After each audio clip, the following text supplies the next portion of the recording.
Welcome to this special episode of the Digital Adoption Show, where we journey through the highlights of the past quarter, showcasing our most engaging and insightful discussions. As we close another eventful quarter, we're taking a moment to look back at the remarkable insights shared by leaders in L&D, HR, and the digital workplace.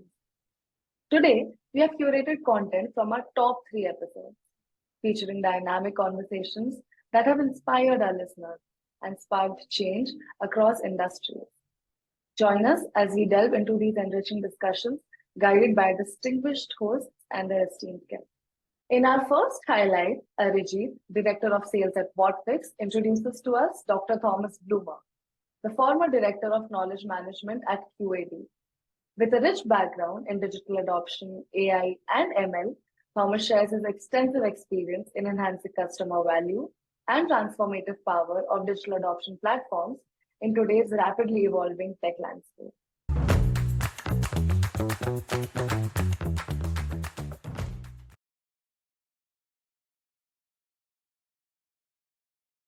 For our listeners who are actually new to this, could you explain what a digital adoption platform is and why is it crucial in today's technology landscape? Absolutely. So digital adoption platform, often abbreviated as DAP, is a software overlay on top of your existing application. That can be a web application, a desktop application, or even a mobile application. Now you wonder, like, why would I need an overlay on my software I just purchased? It's like, well, just think about how many times you got frustrated because it didn't work the way you expect it to work, or how much time you wasted finding a feature exists, but you don't use it all the time. And that even happens when I use Instagram. So like, where is my saved image? And then you have to click 5 items till you see it. Now with DAP, you can just automate that process. If that's something which you do all the time or your organization needs to do all the time, you can now create your own button on any screens which makes sense to go to these other screens you always have a hard time finding or is time consuming. So you can actually start modify your application without actually going to the code level to make your unique user experience much better. And to your second part, why is it important right now? I mean, there's so much change coming. There's so much AI at the brink to be introduced. Now you have a tool to control AI. You can control other applications. And more importantly, you can actually see what's happening in your organization. Many times people don't even know how their own application is used, where it works well, where people struggle, where people have a lot of errors. Now you have all this visibility and you can take actionable steps to help the situation with DAP. So I think it's just a tremendous tool. Right, very interesting. So it sounds like you can track user behavior and how they're using the system or how they should be using it, and also influence that behavior by setting up certain nudges or notifications, etc., that you mentioned in the app. Yeah, just think about, traditional UX sessions, like where you have a few people or you interview them. And many times they kind of tell you what you want to hear, or they try to figure out what this application should do because they are embarrassed to really tell you how they abuse your system, for other purpose. And now with DAP, you just see where they go and what they do. And sometimes like, why are they going there? And the insights we gain is quite amazing. And so you can actually turn any user session into a potential UX session and learn from it. So I think it's super powerful. Absolutely. And in terms of the return on investment, what framework should organizations consider to effectively justify the adoption of DAP? That's a really good question, and not really an easy one, but the base is always a return on investment calculation. I don't think you can go to any board without having done the numbers, thinking about call deflection, shortening of process time, lowering error rates, faster onboarding, and how much that will contribute to your organization. I think that's just the foundation. But then another thing which some people don't think about is the cost of inaction. What is the cost of inaction if you don't do it? And think about what will it cost you from a reputation or even a financial impact if someone uses in an unsanctioned AI solution. If there's data leak, what kind of cost does that generate for your company? And so you should also put a value to that. So that's the second level. But then the third level, which I think people often fall short, which I think is super important, is storytelling. Like what's a compelling story why you need DApp? And I can share a classic example from the 90s from Steve. He was lead of the World Bank. And back in the days, they didn't have an internet presence. And rather than putting numbers together, why they should and how much it will cost to host a site and all that, he actually provided a very compelling story of a little town somewhere in Africa, and they had this huge need help, but they couldn't find the World Bank because they were not on the internet. How in the world could you find the World Bank if you don't even have an internet presence?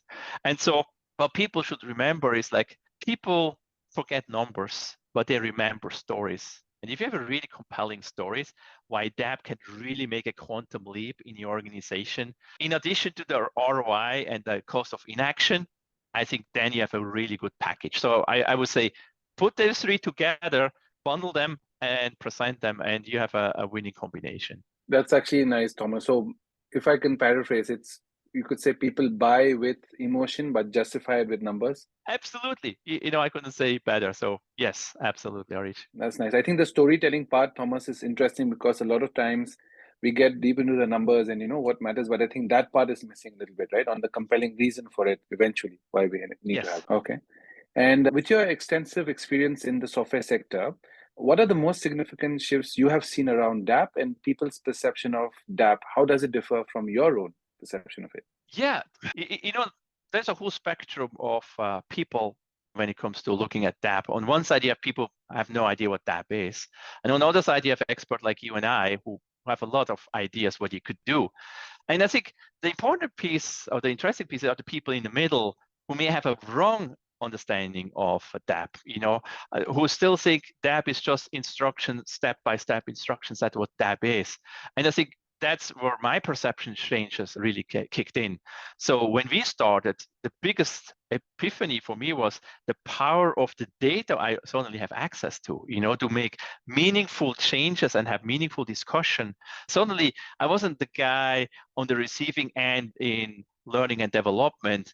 I was actually on the strategic direction of our next product and say, like, we see this problem, we should address them. It's like, how do you know? It's like, well, I can show you 500 people who struggle with that. Like, we need to talk about it. So that was a huge paradigm shift.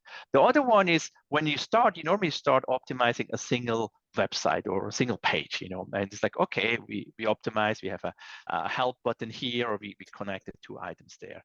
Then you start thinking about, well, actually, the problem is not the page, it's actually how the page is used in combination in a process, And we found many pages which were almost isolated. There was no link to the presenting and ascending process steps, And combining them, that was like, wow, that made a huge difference.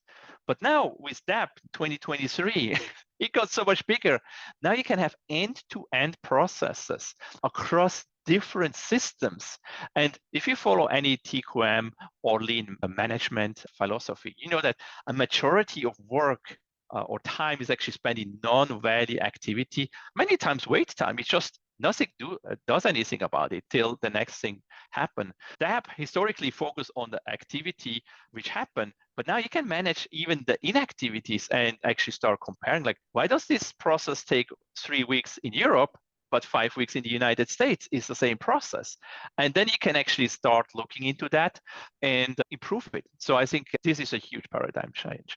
And the last, we already kind of talked a little bit about, is now with AI in the mix, I think DApp and AI is just a winning combination. And I think if people realize how much it can help, I think this is a huge paradigm shift we will see. Sure. And I think that the point that you made there, you could also say if you are able to figure out that waiting time, that is cost to the company, right? To whichever organization. Yes. You can, that's opportunity cost. You can get more productive with that time, or that time can be taken back for, so I think that makes sense a lot, which your point is accurate. Few years back, folks did not see that, okay, you save us 5 hours per day per employee, but what happens with that, right? That's where now we can start using that time as well. Yeah, or looking from another perspective, it's like, yes, you can reduce cost or you can be more effective, but like you say, here's where you have the first customer coming to your website and it starts a lead generation. Yeah. And the end is when he pays the invoice. If you can actually shorten that, you actually get the money earlier in your company, Yes. actually helping your cash flow, and now Exactly. you actually a value driver rather than just focusing on the cost. And sometimes it's just funny how management listens to if you bring in money and not listen as much if you can contribute to cost reduction. Even cost reduction is so much more important because it's a value directly to your bottom line. But many times that thinking doesn't really happen. So now that you can tap into both, I think that's just fantastic, Absolutely. The order to cash, time to it, the shorter the time, the better for the organization, and time to Yes. serve becomes faster as well. Next, we welcome Wagner Dunezo, a visionary in learning and development, guided by Abhirami Prakash, team lead for sales and development at Botfix. Wagner, with his profound expertise as a licensed psychotherapist and roles at IBM and Prudential Financial, discusses the future of work, leadership performance, and organizational transformation in the digital age.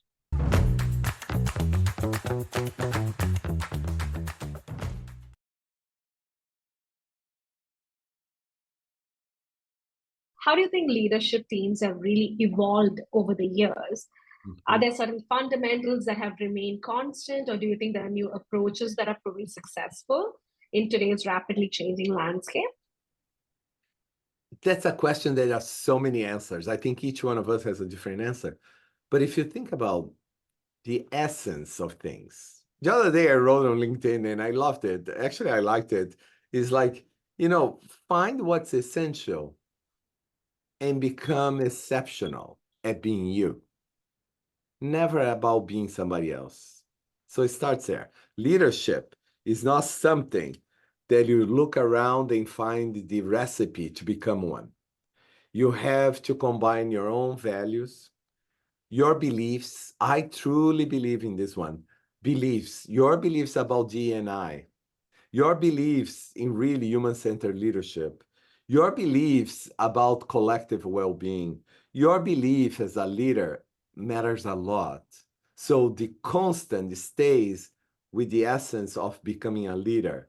Because when you become a leader, you have to show up your true self, your beliefs, your values, and act accordingly. We don't see that often, but that's how it should be. So that doesn't change. And there was one, when I worked in so many companies, there was a few competencies that actually they're still valid. One, for example, continuously transform. As a leader, you have to be prepared to continuously transform. So the idea of change management feels very kind of traditional because it's not about managing change. It's about integrating change into the flow of work, into the flow of life, because you don't manage separately. The change is happening, you're being impacted, you need to integrate that change and move forward. So self-acceptance will do that. Now, the other thing that is really important is give your teams permission to do great work. A leader's job is to create the conditions for people to do great work. So a leader that needs to be an outside-in observer is really important, because leaders who are really attached, and I say this and I love this one that is on the book, be engaged but not attached. Because the moment you are emotionally attached to your own ideas and the way of doing things, you eliminate the opportunities for everybody else to contribute to the idea. Some leaders are very focused on themselves, and that eliminates the possibility of greatness. To allow people to do great things, you need to be humble enough to allow yourself to know that maybe innovation, creativity, and best ideas will not come from you. So those are important. But one thing that's changing is the digital piece, is the cognitive mastery. I talk about this skill, cognitive mastery, because that needs to change. We know that today people are not trusting corporations. There is a lack of trust overall, globally. We know that leaders that use their memos to talk to their people, crafted by communications experts, are not having the impact that they want to have. I just uploaded something on LinkedIn today. It's a little provocative, but I like to be provocative. I said, is it okay for corporations to continue to balance their balance sheets and quarterly earnings on employees? So we keep laying off people just to show the street that we're still good, we're still profitable? Is it okay really to continue to support that? Or leaders should be much more courageous to take accountability for making the wrong decisions in the last 3 years, to not having the courage to try new capabilities and allow people to do great things, for hiring too many people because you are desperate and didn't know what to do. It's like, let's take accountability for our actions and then make smarter decisions. Because right now, I don't think people are trusting very much. So the cognitive mastery is about know your reactions to triggers. You know, I'm triggered emotionally by a lot of things. We all are. But you need to compose yourself, see things that are not about you, but it's just the reality, and start responding to things. I love Viktor Frankl's quote. He says, between the stimuli and your response, there is a pause. In that pause is your opportunity to craft your response. And then he says, in your response is your freedom and your growth. I love that because that's what leadership is about, the ability to be conscientious and respond in a way that you're proud of. So that's changing a little. But another interesting tidbit from your book that I noticed as well, you talk about distinct leadership styles. So how do we identify them, Wagner, and how can we apply them in the modern workplace? You know, the modern workplace is an open space. Let's think this way. Digital transformations are allowing much more access. We have transparency, we have access, and we have a collective environment where information is shared freely. So it's not a hierarchical sense of like cascading goals, cascading communications. The word cascading should never be used again, to be honest. There's no cascading. There is a lot of thunderstorms everywhere, but it's not cascading anything. So the leadership styles will be available to you because you're going to observe different styles. But you know, one thing that I'm very careful, we cannot be judgmental about the styles that people adopt because that's the resource they have available to them. Emotionally, if you're not used to talk about your emotions and you learn that talking about emotions is not really something that you should be proud of, you're going to become the business leaders who avoid connections with people. You're going to be the business leaders who probably might have good values, but they act in a very structured and professional way that doesn't give the fluid ability to create culture. Culture is about connectivity. Culture is about sharing. It's about emotional experiences together.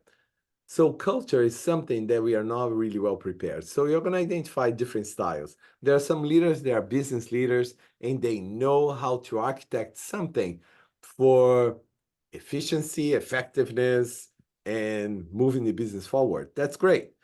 Don't underestimate the value of each one of them.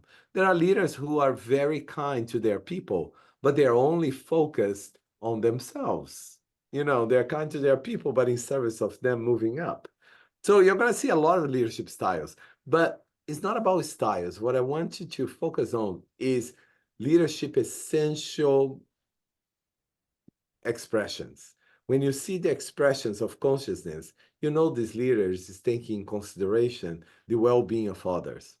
When you see somebody who is curious, you know that they are not so focused on their family and friends as the best ones. They want to hear about diverse thoughts, diverse people, diverse opinions. So curiosity gives an indication that you have an open mindset.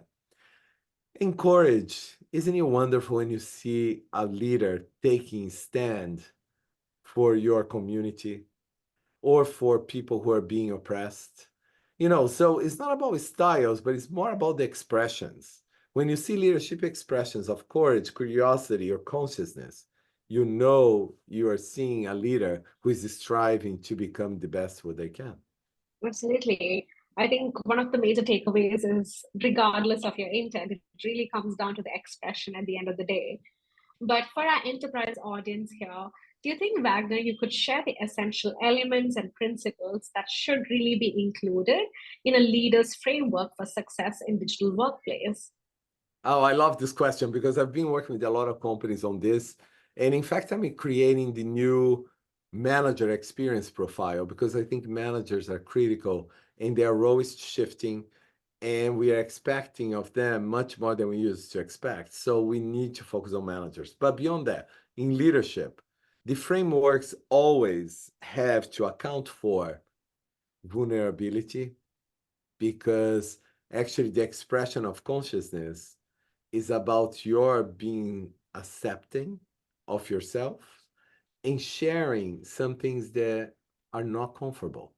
You know, sometimes it's not comfortable to share that you feel stressed, that you feel a little depressed, because I think a lot of people are. Anxiety is rampant everywhere.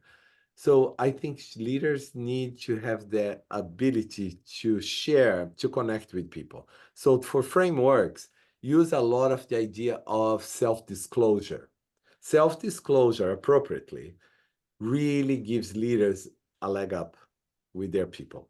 The other thing that I think is important is think about developing your leaders through simulations, assessment centers, whatever you call it. I think they're new, but what I call is leadership experiences. Place them in experiences that they need to think about their, they have to use the three, the heart, the head, and their hands. So put them to really practice, because that's when people start acquiring new skills. So frameworks, I don't know what you decide to put there. The leadership expressions, I strongly suggest that you use them, but then you start thinking how. The how is not about self-paced learning. It's about putting them in coaching circles, for example, and let them talk about the experiences they want to create for people in their companies. I think that's the best way. Lastly, Prakhar Jain, VP of Global Sales at Whatfix, sits down with Katie Lackey, Vice President of Global Learning and Talent Management at Honeywell. Katie brings her experience in executive coaching and talent management to the table, offering insights into leadership development and the critical role of innovation and standardization in growing organizations.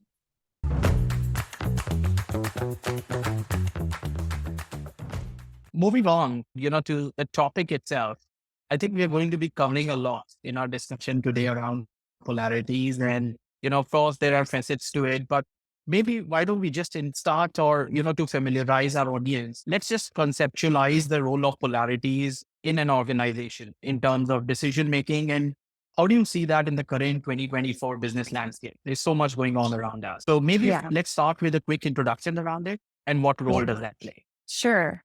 So polarities management has been around for a long time. Really, kind of the research behind it. There's a man named Barry Johnson who's done the majority of the research and kind of brought it mainstream within organizations, governments, school systems, health systems, things like that.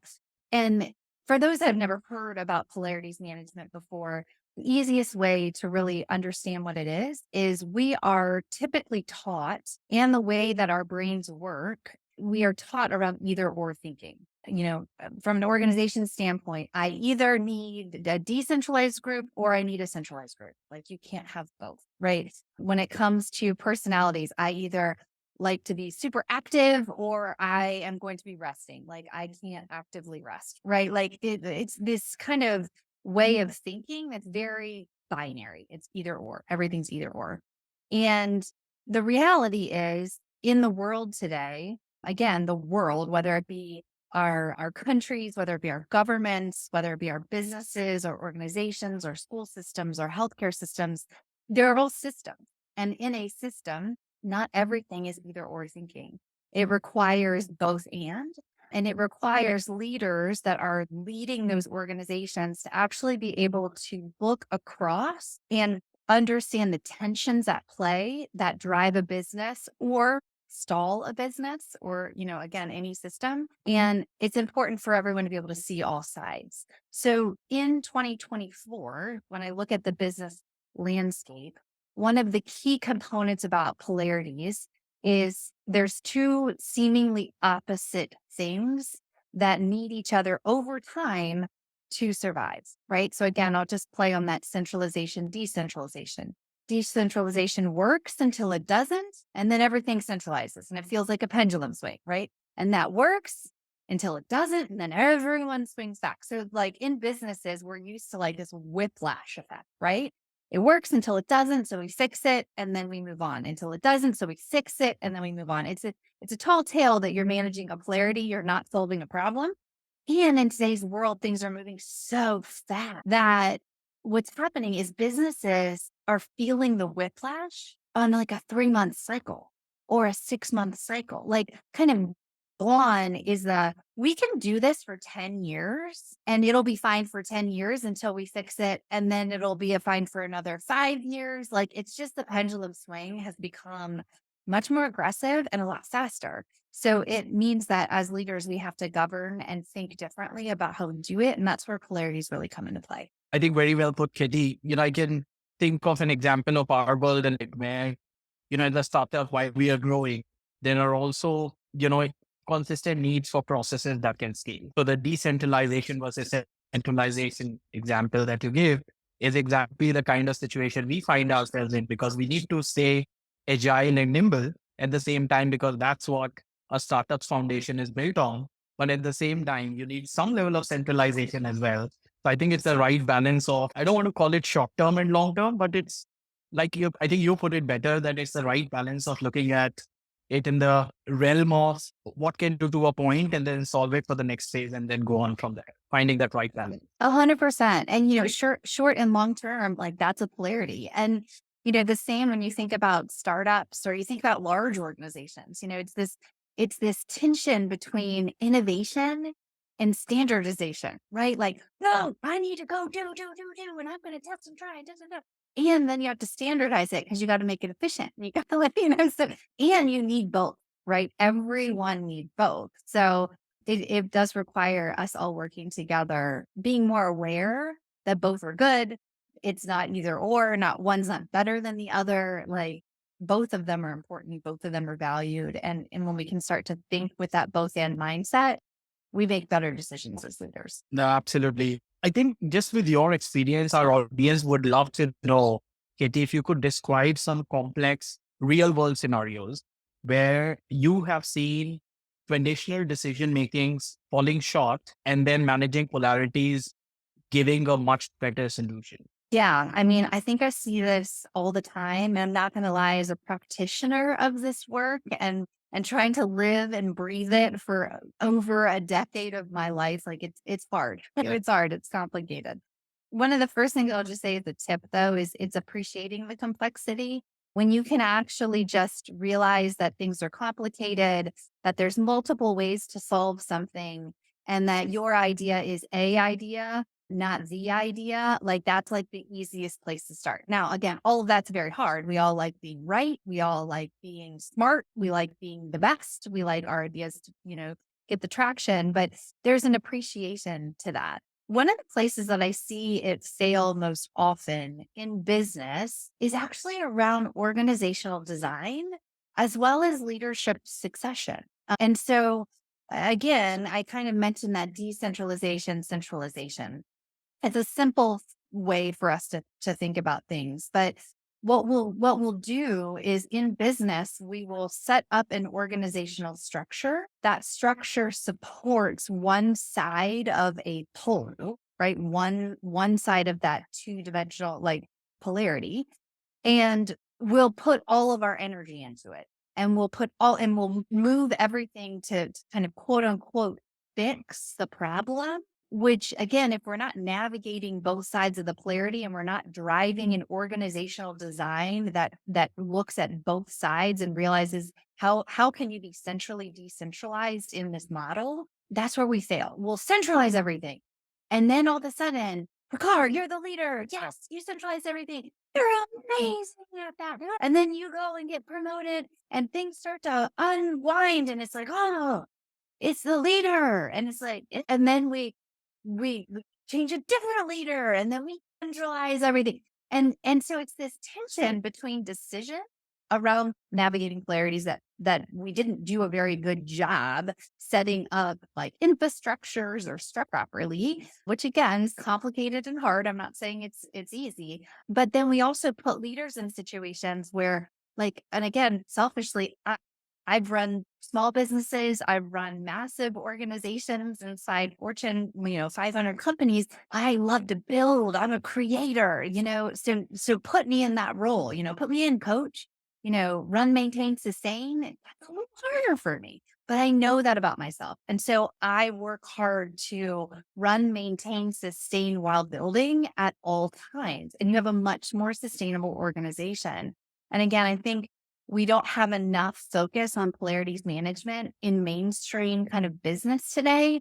And so we don't have enough leaders and professionals and HR professionals talking in a way that drives a more sustainable outcome. So org design is definitely one. And then the same is delivering in transformation. That's another real one. And you mentioned it yourself, like you're building an organization, you're dripping in polarities. Like once you get to a certain point in the organization based on the number of employees you have, like, well, now everything breaks.